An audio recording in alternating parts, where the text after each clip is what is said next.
Alam ko na. Kailangan tawagan ko si Shirley. At natagpuan na sila. Sandali lang. Dali lang. Huwag muna. Bakit? San Pete, kailangan pa rin natin ng matibay na ebidensya. Kaya nga natawagan ko eh. Huwag kang tumigil.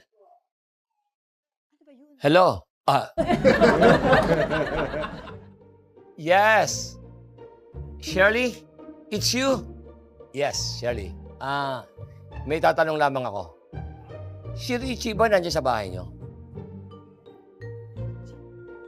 Nandyan? Kaharap mo? Okay. Pinapakain mo pero ayaw kumain at sinabi busog na siya. Confirm. Easy ka lang dyan. Shirley, huwag kang papahalata kay Richie kung ano man, sapagkat malamang nakita na namin yung kanyang number 2. Tandaan mo, huwag kang